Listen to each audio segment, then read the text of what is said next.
ពេលវេលាចេះតែរំកិលទុំមុខបន្តិចម្ដងរហូតព្រះអាទិត្យពណ៌ក្រហមឆ្អៅបានតូរទុនលិចបាត់កំបាំងពីក្រោយជួរភ្នំបន្សល់ទុកនៅស្បៃអន្តកាលនៃរាត្រីចូលមកគ្របដណ្ដប់ភូមិគ្រឹះដ៏ធំស្កឹមស្កៃកណ្ដាលព្រៃជ្រៅនេះទាំងមូលទោះបីជាមេឃងងឹតទៅហើយក្តីក៏ពួកអ្នកបម្រើប្រុសស្រីនៅក្នុងវិមាននៅតែបន្តមមាញឹកធ្វើការរៀបចំផ្ទះសម្បែងនិងតុបតែងរដាប់រៀបអាពាហ៍ពិពាហ៍សម្រាប់ថ្ងៃស្អែកយ៉ាងហ្វហ្វ្រាក់ហ្វហ្វ្រាំដដែលចង្គៀងពណ៌ក្រហមរ៉បហ្វឹបត្រូវបានអុជបំភ្លឺឡើងបញ្ចេញពន្លឺផ្លុងចាំងជះទៅលើក្បាច់ចម្លាក់ហ្វហ្វនិងវាំងនួនហ្វូតដែលមើលទៅពិតជាអធិកអធមនិងស្រស់បំព្រងប៉ុន្តែទស្សនវិជ្ជាដ៏អស្ចារ្យនេះនៅតែបង្កប់នូវភាពអាត់កំបាំងជានិច្ចព្រោះរាល់សកម្មភាពរបស់អ្នកបម្រើទាំងនោះទោះបីជាដើរខ្វែងខ្វាត់លើកអីវ៉ាន់ឬរៀបចំផ្កាមមាញឹកយ៉ាងណាក៏នៅតែប្រព្រឹត្តទៅក្នុងភាពស្ងាត់ហ្វូនឈឹងគ្មានអ្នកណានិយាយស្ដីគ្មានសំឡេងជើងសំបីតែបន្តិចខណៈដែលអ្នកគ្រប់គ្នាកំពុងតែរវល់រៀបចំពិធីមង្គលការឲ្យខ្លួនប៊ុនធឿនបានដើរថយចេញពីភាពអ៊ូអរដ៏ស្ងាត់កំបាំងនោះមកអង្គុយទម្លាក់ខ្លួនយ៉ាងកំសត់នៅលើកៅអីឈើប្រណិតមួយនៅជ្រុងម្ខាងនៃរោងទទួលភ្ញៀវពន្លឺចង្គៀងបានជះមកប៉ះផ្ទៃមុខដ៏ស្រអែមរបស់គេដែលពេលនេះពុំបានបង្ហាញនៅស្នាមញញឹមឬក្តីត្រេកអរដោយកូនកំលោះដែលចិត្តចូលរោងជ័យនោះទេផ្ទុយទៅវិញផ្ទៃមុខរបស់គេបែរជាពោពេញទៅដោយភាពស្រពេចស្រពិលក្តីកង្វល់និងអារម្មណ៍ហាក់មិនស្រណុកក្នុងចិត្តជាខ្លាំងគេយកដៃទាំងពីរមកស្ទាបមុខខ្លួនឯងរួចសម្លឹងមើលទៅទីធ្លាវិមានដ៏ធំល្វឹងល្វើយគូក្បាលរបស់គេកំពុងតែពោពេញដោយសំណួរនិងហេតុផលរាប់រយជំពូករឿងរ៉ាវទាំងអស់នេះវាកើតឡើងលឿនពេកហើយលឿនរហូតដល់អញរកពេលដកដង្ហើមសឹងតែមិនទាន់គេលួចគិតក្នុងចិត្តម្នាក់ឯងប៊ុនធឿនចាប់ផ្ដើមសញ្ជឹងគិតពីការពិតនៃជីវិតខ្លួនឯងគេគ្រាន់តែជាកំឡោះកំព្រាជាអ្នកស៊ីឈ្នួលកាប់អស់រហេមរហាមម្នាក់តែត្រឹមតែប៉ុន្មានថ្ងៃសោះគេបែរត្រូវคล้ายជាស្វាមីរបស់នារីកូនសេដ្ឋីដែលមានវិមានធំស្កឹមស្កៃបែបនេះទៅវិញទោះបីជានាងមានរូបសម្រស់ស្រស់ស្អាតដូចទេពធីតានិងមានសម្ដីទន់ភ្លន់យ៉ាងណាក្តីក៏ប៊ុនធឿនចាប់ផ្ដើមដឹងខ្លួនថាគេស្គាល់នាងត្រឹមតែសម្បកក្រៅប៉ុណ្ណោះតើគេពិតជាស្គាល់ចិត្តថ្លើមនិងប្រវត្តិពិតប្រាកដរបស់នាងច្បាស់ហើយឬនៅហេតុអ្វីបានជាគ្រូសាសេដ្ឋីមួយនេះសម្រេចចិត្តរៀបការកូនស្រីបណ្ដូលចិត្តឲ្យបរោះអ្នកលក់អស់យ៉ាងតក់ក្រហល់ដោយមិនខ្វល់ពីរឿងទ្រព្យសម្បត្តិឬឋានៈអ្វីសោះបែបនេះណាមួយទៀតនោះនាងក៏មិនទាន់ស្គាល់គេច្បាស់តែម្ដេចបានជាហ៊ានប្រគល់អនាគតទាំងមូលមកឲ្យគេបែបនេះអ្វីដែលធ្វើឲ្យបេះដូងរបស់កំឡោះរូបនេះកាន់តែស្រងោតស្រងាត់នោះគឺភាពឯកានៅក្នុងថ្ងៃមង្គលរបស់ខ្លួនថ្ងៃរៀបអាពាហ៍ពិពាហ៍គឺជាថ្ងៃដ៏សំខាន់បំផុតនិងមានន័យបំផុតនៅក្នុងជីវិតរបស់មនុស្សគ្រប់រូបដែលគួរតែមានការចូលរួមអបអរសាទរពីចាស់ទុំញាតិមិត្តនិងអ្នកភូមិផងរបងជាមួយគ្នាប៉ុន្តែសម្រាប់ពិធីមង្គលការរបស់គេ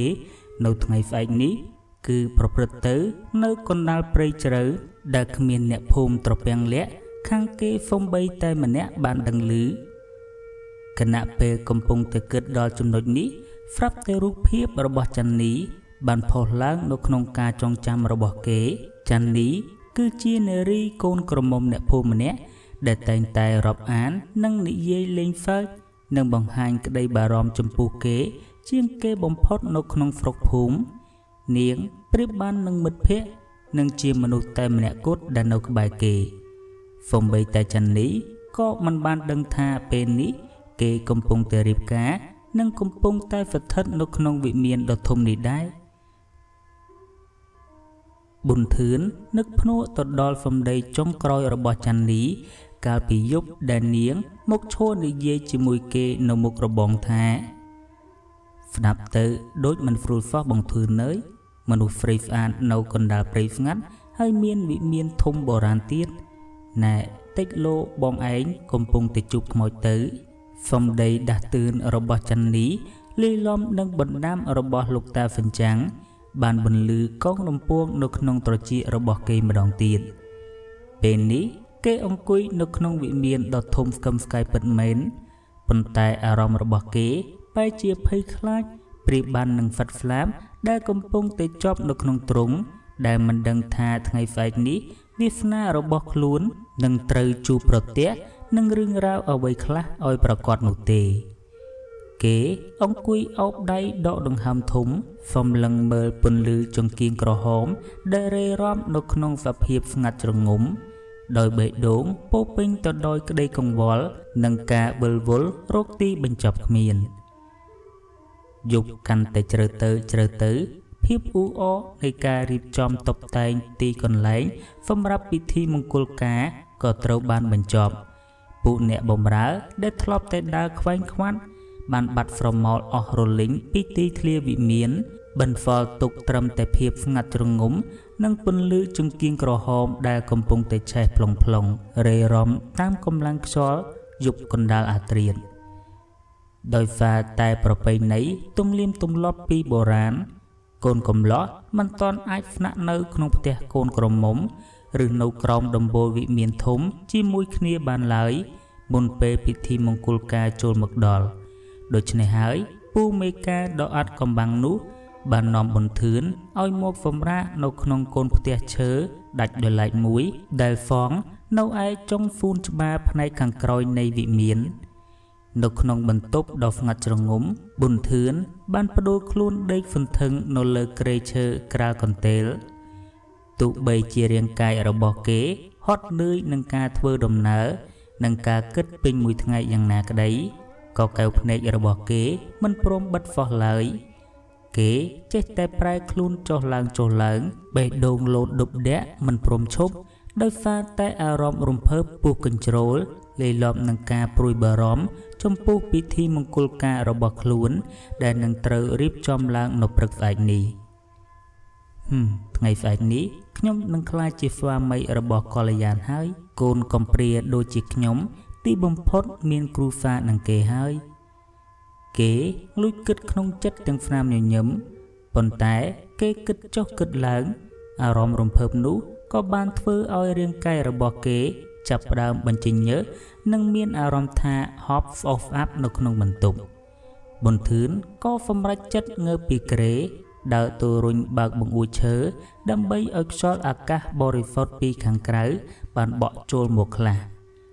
គ្រាន់តែរុញបង្អួចបើកភ្លាមខ្យល់រាត្រីក៏បានបក់ចូលមកប៉ះផ្ទៃមុខរបស់គេវាពិតជាខ្យល់ត្រជាក់តែមិនមែនត្រជាក់ស្រួលនោះទេវាគឺជាភាពត្រជាក់ហ្វ្រេបដែលធ្វើឲ្យព្រឺសម្បុររហូតដល់ឆ្អឹងខ្នងប៊ុនធឿនជួបផ្អែកបង្អួចសំឡឹងមើលទៅទីធ្លានិងទូវិមានដ៏ធំស្កឹមស្កៃរបស់កល្យានដែលឈួរត្រដែតក្នុងភាពងងឹតខណៈដែលគេកំពុងតែសំឡឹងមើលទៅដំបូលវិមាននោះស្រាប់តែកែវភ្នែករបស់គេបានប្រទះឃើញពន្លឺចម្លែកម្យ៉ាងវាជាពន្លឺភ្លើងពណ៌ខៀវស្រងាត់លាយឡំនឹងពណ៌លឹងទុំប៉ុនចានគោមកំពុងតែអណ្ដែតហោះឆ្វែលឆ្វាត់នៅជុំវិញដំបូលវិមានដំបងឡើយគេស្មានតែជាអំពិលអំពែកព្រៃតែវាមិនមែនទេព្រោះដុំភ្លើងទាំងនោះមានទំហំធំវាហោះចេញពីដំបូលមួយទៅដំបូលមួយហើយចុះមកឆ្វែលតាមមាត់បង្អួចនៃបន្ទប់នានាអ្វីដែលគួរឲ្យព្រឺសម្បុរនោះគឺដុំភ្លើងទាំងនោះបានហោះចេញចូលតាមបង្អួចនៃបន្ទប់របស់កល្យានយ៉ាងហ្វេរីនិងច្រើនរាប់មិនអស់ហាក់ដូចជាកំពុងតែហោះហើរមកជួបជុំគ្នាជុំអ្វីមួយយ៉ាងអ៊ូអរនៅខាងក្នុងប៊ុនធឿនឈួរកាំងស្មារតីដៃទាំងពីររបស់គេចាប់ផ្ដើមញ័ររញ្ជួយតោងបង្អួចយ៉ាងណែនការចងចាំអំពីសម្ដីចាស់ក្នុងភូមិត្រពាំងលាក់បានផុសឡើងក្នុងខួរក្បាលគេយ៉ាងច្បាស់ ភ្លើងដែលហោះពណ៌ខៀវនាពេលកណ្ដាលអធ្រាត្រនោះភាគច្រើនគឺជាភ្លើងព្រៃបិសាចទីណាដែលមានភ្លើងនោះហោះប្រមូលផ្ដុំគ្នាទីនោះគឺជាកន្លែងសន្ធិដ្ឋនៃពពួកអមនុស្សឬជាទីទួលកប់ខ្មោចដ៏ធំភ្លើងព្រាយម្ដេចក៏មានភ្លើងព្រាយហោះជិញចូលវិមានរបស់កល្យានច្រើនម្ល៉េះប៊ុនធឿនលួចឧទានក្នុងចិត្តទាំងបបោមាត់ញ័រទត្រើតអារម្មណ៍រំភើបនិងពិធីមង្គលការអំបញ្ញមិញបានរលាយបាត់ហ្វូនឈឹងជំនួសមកវិញនៅភាពភ័យរន្ធត់រហូតចង់ផ្ទះដង្ហើមមិនតាន់ទាំងបាត់ភ័យពីរឿងភ្លើងព្រាយផងហេតុការណ៍ចម្លែកមួយចំនួនទៀតក៏ចាប់ផ្ដើមពីលុកអារម្មណ៍របស់គេបន្តស្រាប់តែក្លិនក្រអូបប្រហើរនៃផ្កាចំប៉ីនិងផ្កាម្លិះដែលធ្លាប់តែភាយចេញពីវិមានបានប្រែប្រួលយ៉ាងឆាប់រហ័សខ្យល់ដែលបក់ចូលមកតាមបង្អួចបាននាំមកក្លិនផ្អុយរលួយនៃហ្វាសបលាយឡំនឹងក្លិនធូបនិងក្លិនក្រមួនឆេះចូលពេញច្រមុះរបស់គេរហូតធ្វើឲ្យប៊ុនធឿនត្រូវលើកដៃខ្ទប់ច្រមុះសឹងតែក្អួតចង្អោភ្លាមនោះស្រមោលខ្មៅមួយបានលេចឡើងនៅក្បែរគុម្ពផ្កាមុខបង្អួចកូនផ្ទះដែលគេកំពុងតែស្នាក់នៅប៊ុនធឿនខំប្រឹងសម្លឹងមើលវាគឺជាស្រមោលអ្នកបម្រើម្នាក់ដែលស្លៀកសម្លៀកបំពាក់កាលពីល្ងាចអ្នកបម្រើនោះកំពុងតែធ្វើដំណើរកាត់មុខបង្អួចប៉ុន្តែអ្វីដែលធ្វើឲ្យប៊ុនធឿនស្ទើរតែដួលសន្លប់នោះគឺជើងរបស់អ្នកបម្រើនោះមិនបានប៉ះដីសូម្បីតែបន្តិចរាងកាយរបស់នាងកំពុងតែអណ្ដែតផុសពីដីរំកិលទៅមុខយ៉ាងយឺតទាំងកញ្ចឹងករឹងកំព្រឹសនិងសម្លឹងមុខត្រង់ទៅមុខដោយមិនបានងាកមើលគេបន្តិចនោះឡើយគេចាប់ផ្ដើមព្រឺសម្បុរខ្ញាក់កាត់ពេញផែនខ្នងស្របពេលជាមួយគ្នានោះសំឡេងភ្លេងដែលគេលួចស្ដាប់ឮកាលពីក្បាលប្រលំដែលគេស្មានថាជាភ្លេងហាត់លេងសម្រាប់មង្គលការនៅថ្ងៃស្អែកនោះស្រាប់តែបន្លឺឡើងហ្វាជាថ្មីប៉ុន្តែស្ដាប់យូរទៅវាមិនមែនជាភ្លេងការដ៏រីករាយឡើយសំឡេងស្គរសំឡេងស្រឡៃនិងសំឡេងទ្របន្លឺឡើងក្នុងចង្វាក់យឺតអន្លង់អណ្ដូចនិងហ្វោកហ្វុងរែងជាទីបំផុតដែលវាគឺជាចង្វាក់នៃភ្លេងខ្លងខែកឬក៏ភ្លេងហែហ្វប់ដែលគេតែងតែលេងក្នុងពិធីបុណ្យហ្វប់នៅពេលដែលគេហ្វែងក្តាមឈូសឆ្ពោះទៅកាន់ទីបូជាហេតុភេទទាំងអស់នេះបានបកស្រាយចម្ងល់យ៉ាងងងឹតងងល់នៃសេចក្តីស្នេហារបស់ប៊ុនធឿនសម្ដីប្រមានរបស់ច័ន្ទនីថាបងកំពុងតែជួបខ្មោចឬក៏បិសាចនិងបណ្ដាំរបស់លោកតាហ្វិនចាំងថារាហ្វេចៅមិនឈ្នះគេទេកុំជឿជាក់អ្នកប្លែកមុខឲ្យសោះបានបន្លឺឡើងកងរំពងនៅក្នុងខួរក្បាលរបស់គេហាក់ដូចជាកំពុងតែស្រែកប្រាប់គេនៅនឹងត្រចៀកប៊ុនធឿនថយក្រោយមួយជំហានជើងទាំងពីរទន់ស្ទើរតែឈរមិនជាប់ប៊ុនធឿនគេភ័យខ្លាំងណាស់តែចិត្តមួយទៀតចេះតែគិតថាក្រែងខ្លួននេះប្លែកកន្លែងអារម្មណ៍គិតច្រើនចេះតែរវើរវាយមិនអីទេសង្ងំសម្រាកវិញប្រសើរជាងបើថ្ងៃស្អែកមិនអីប្រហែលជាព្រេងសំណាងរបស់ខ្លួនហើយងាកចេញពីភាពអាត់កំបាំងនៅក្នុងវិមានកណ្ដាលព្រៃមកមើលទិដ្ឋភាពនៅកូនខ្ទមកំសត់នាចុងភូមិត្រពាំងលាក់ឯនេះវិញថ្ងៃនេះទីធ្លាមុខផ្ទះដែលធ្លាប់តែមានសភាពរស់រវើកនិងមានសំឡេងកាប់ពូអស់លន់កងរំពងនោះបែរជាប្រែស្ងាត់ហ្វូនឈឹងគូឲ្យសង្វេគជាទីបំផុតកូនខ្ទមតូចដែលហ្វង់កណ្ដោចកណ្ដែងដំបូលប្រក់ស្លឹកត្នោតចាស់កំពុងតែឈររងខ្យល់យ៉ាងឯកោត្បិតនៅថ្ងៃនេះម្ចាស់របស់វាដែលធ្លាប់តែជិញ្ចូលដាំបាយដាំទឹកមិនបានត្រឡប់មកវិញនោះឡើយសូម្បីតែរទេះគោដ៏កំសត់ក៏មិនបានឃើញនៅក្បែរនោះដែរបានហ្វល់ទុកត្រឹមតែគំនោអស់ស្ងួតនិងភាពស្ងាត់ជ្រងំរងចាំម្ចាស់ដោយអស់សង្ឃឹមកាលពីពេលប្រលំថ្ងៃទៅតែរៀបនឹងលេចច័ន្ទនីដែលជានារីក្រមុំអ្នកភូមិបានដើរកាត់ផ្លូវមុខផ្ទះនោះដូចសពមួយដងដោយសារតែក្តីនឹករលឹកនិងមានចិត្តបារម្ភចំពោះរឿងរ៉ាវដែលប៊ុនធឿនបានប្រាប់កាលពីយប់មុននាងក៏បានឈប់ស្ងៀមលួចអើតមើលមួយសន្ទុះធំ មើលតាមចន្លោះរបងនាងហ្វឹមលឹងមើលទៅរោងចង្ក្រានឃើញថាมันមានផ្សែងហុយនោះឡើយចំណែកឯនៅក្នុងផ្ទះក៏មិនមានពន្លឺចង្គៀងបំភ្លឺដែរយីមិនក៏ស្ងាត់ម៉េចថ្មនេះទៅហើយមិនដែលបាត់គាត់រហូតដល់ប្រលប់ងងឹតមិនឃើញស្រមោលមកផ្ទះបែបនេះសោះចាន់នេះនិយាយម្នាក់ឯងដោយទឹកមុខភ័យបារម្ភបន្តិចបេះដូងរបស់នាងចាប់ផ្ដើមលោតញាប់នាងនឹកគិតដល់សម្ដីរបស់ប៊ុនធឿនដែលអួតប្រាប់ពីវិមានកណ្ដាលព្រៃនិងនារីដ៏ស្រស់ស្អាតនោះក្តីបារម្ភកើតឡើងទ្វេដងនៅក្នុងចិត្តរបស់នាងខ្លាចក្រែងលោបរោះកំសត់ម្នាក់នេះត្រូវខ្មោចបិសាចលួងលោមយកទៅបាត់ហើយនាងឈរអើតមើលតលតែអស់ចិត្តមិនឃើញទើបដកដង្ហើមធំដើរត្រឡប់ទៅផ្ទះវិញដោយក្តីខ្វល់ខ្វាយរកទីបំផុតគ្មានលុះពេលវេលារំកិលផុតរាត្រីដ៏សែនរន្ធត់ឈានចូលមកដល់ព្រឹកព្រៀងថ្ងៃថ្មីនៅឯវិមានដ៏ធំស្កឹមស្កៃកណ្ដាលព្រៃជ្រៅឯនោះវិញ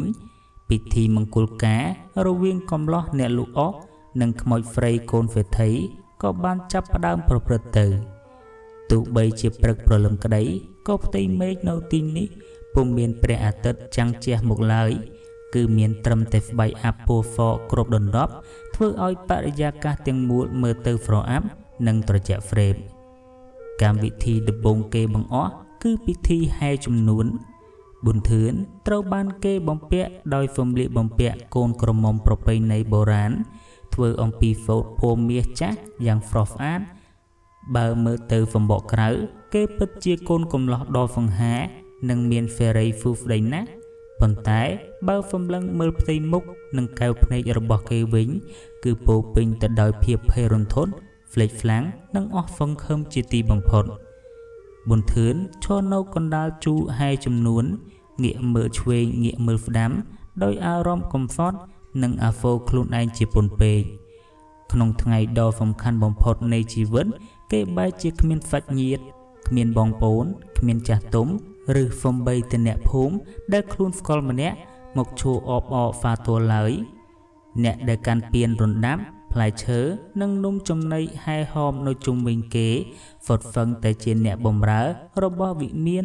ដែលមានមុខមាត់ហ្វ្លេកហ្វ្លាំងគ្មានឈាមនិងសម្លឹងមុខទៅត្រង់មិនព្រិចភ្នែកអ្វីដែលធ្វើឲ្យប៊ុនធឿនរឹតតែព្រឺសម្បុរខ្ញាក់នោះគឺអ្នកកំដរប្រុសទាំង3នាក់ដែលឈរនៅពីក្រោយគេពួកគេស្លៀកពាក់ស្អាតបាតមែន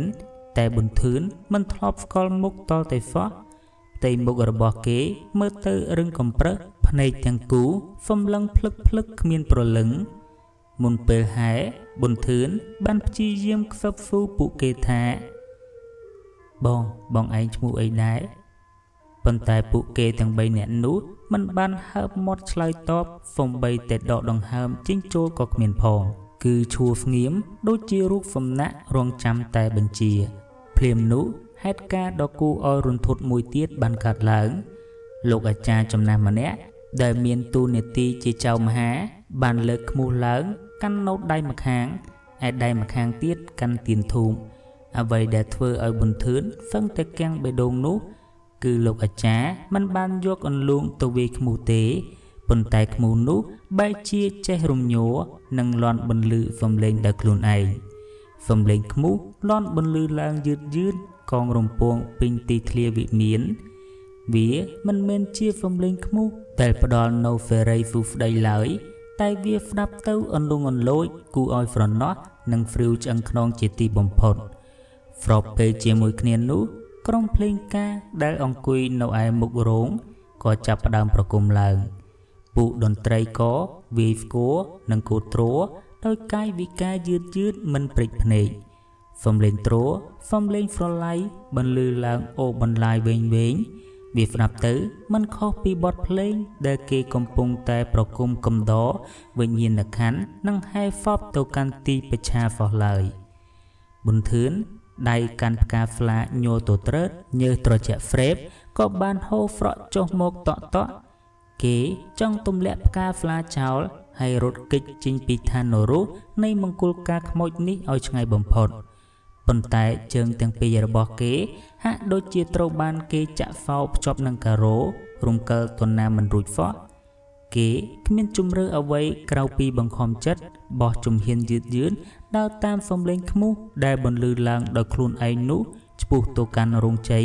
ដែលមានកល្យានក្នុងឈុតកូនក្រមុំដ៏ស្រស់ស្អាតតែបង្កប់ដោយភាពសាហាវកំពុងតែអង្គុយរងចាំគេចាំងស្ងៀមស្ងាត់នៅទីនោះពិធីមង្គលការដ៏សែនអាតកំបាំងនិងគូឲ្យព្រឺព្រួចនៅតែបន្តប្រព្រឹត្តទៅមុខយ៉ាងស្ងៀមស្ងាត់បរិយាកាសជុំវិញខ្លួនពោពេញទៅដោយភាពអាប់អួរជាខ្លាំងប៊ុនធឿនត្រូវបានគេដឹកដៃដូចជាមនុស្សត្រូវបានគេសណ្ដំវិញ្ញាណឲ្យឆ្លងកាត់កម្មវិធីមួយទៅកម្មវិធីមួយទៀតដោយគ្មាននរណានិយាយស្ដីសូម្បីតែមួយម៉ាត់អ្វីដែលធ្វើឲ្យកំឡោះកំព្រារូបនេះកាន់តែបែកញើសត្រជាក់និងញ័ររន្ធត់ក្នុងចិត្តនោះគឺគេបានសង្កេតឃើញកម្មវិធីចម្លែកជាច្រើនដែលសង្គមមនុស្សលោកមិនដែលអនុវត្តតតែសោះជំនួសឲ្យការបាចផ្កាស្លាឬក៏ផ្កាម្លិះដ៏មានសេរីហ្វូស្ដីពួកអ្នកបម្រើបែរជាយកគំតិចផេះពណ៌សនិងស្លឹកឈើស្វិតក្រៀមមកបាចសាច់នៅពីលើក្បាលកូនកំលោះកូនក្រមុំទៅវិញចំណែកឯទឹកដែលគេយកមកស្រោចស្រពប្រសិទ្ធិពរជ័យក៏មិនមែនជាទឹកអប់ប្រហើរដែរវាមានក្លិនឆ្អាបដូចជាឈាមលាយឡំនឹងក្លិនទឹកត្រពាំងស្អុយដែលធ្វើឲ្យប៊ុនធឿនសឹងតែក្អួតចង្អោរឯចំណងអំបោះដែលត្រៀមសម្រាប់ចងដៃកូនកំលោះកូនក្រមុំនោះទៀតសោតវាមិនមែនជាអំបោះពណ៌សឬក៏ក្រហមឡើយប៉ុន្តែវាមានសភាពខ្មៅរលោងមើលទៅប្រៀបបាននឹងហ្វហ្វៃហ្វក់របស់មនុស្សស្លាប់ដែលគេវិញចូលគ្នាអញ្ចឹងពេលវេលាចេះតែរំកិលទៅមុខទីបំផុតឈានមកដល់កម្មវិធីសំខាន់បំផុតនិងជាកម្មវិធីចុងក្រោយ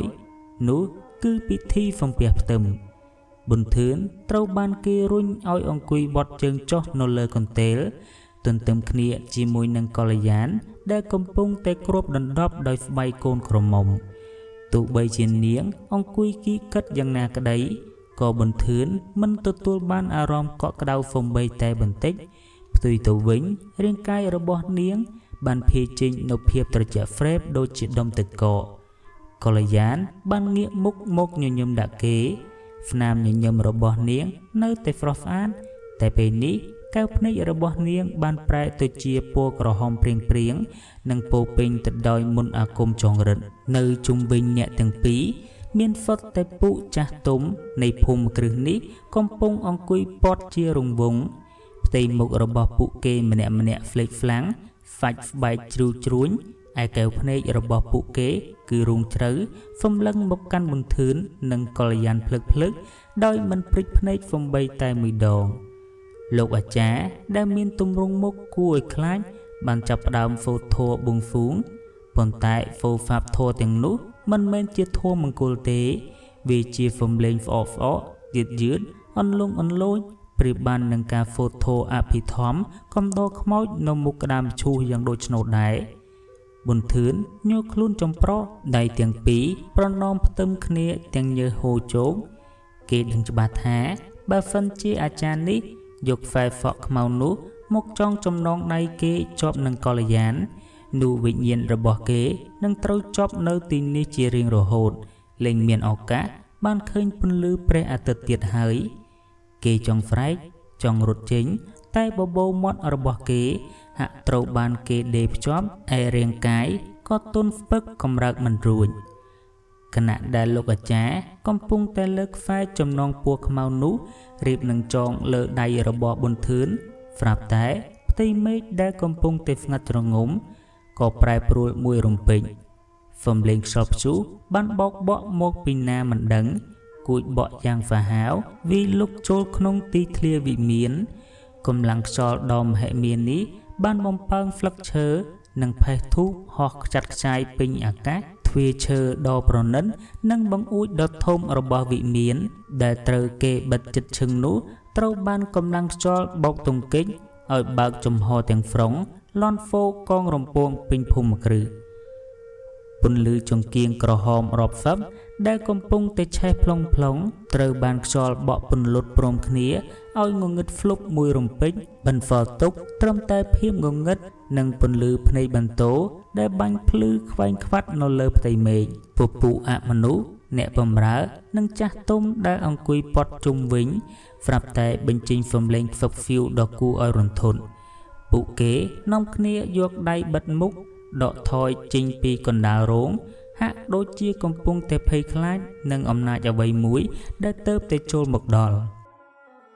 ភ្លាមនោះក្រោមពន្លឺភ្នែកបន្ទោដែលជះពន្លឺចូលមកតាមខ្លោងទ្វារធំប៊ុនធឿនបានបើកភ្នែកធំធំសម្លឹងមើលទៅស្រមោលមនុស្សម្នាក់ដែលកំពុងតែឈរយ៉ាងរឹងមាំចំកណ្ដាលមាត់ទ្វារដែលត្រូវខ្យល់បក់អំបាញ់មិញរូបរាងស្គមស្គាំងសំលៀកបំពាក់ពណ៌សចាស់ចាស់សក់និងពុកចង្ការសស្គូហោះប៉ើងតាមកម្លាំងខ្យល់ព្រមទាំងដៃម្ខាងកំពុងតែឈើច្រត់យ៉ាងជាប់រឹងមាំនោះមិនមែនជានរណាផ្សេងឡើយគឺលោកតាហ្វិនចាំងដែលបានសុំជិះរទេះគោចូលព្រៃកាលពីប៉ុន្មានថ្ងៃមុននោះឯងលោកតាឈរច្រត់ឈើច្រត់សំឡឹងកាត់ភាពងងឹតតម្រង់មករកប៊ុនធឿន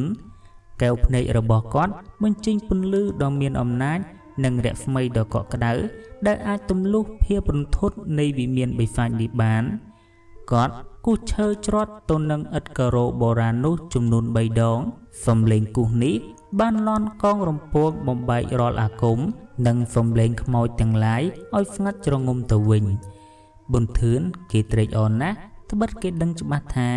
លោកតាគឺជាមនុស្សដែលគេធ្លាប់បានជួប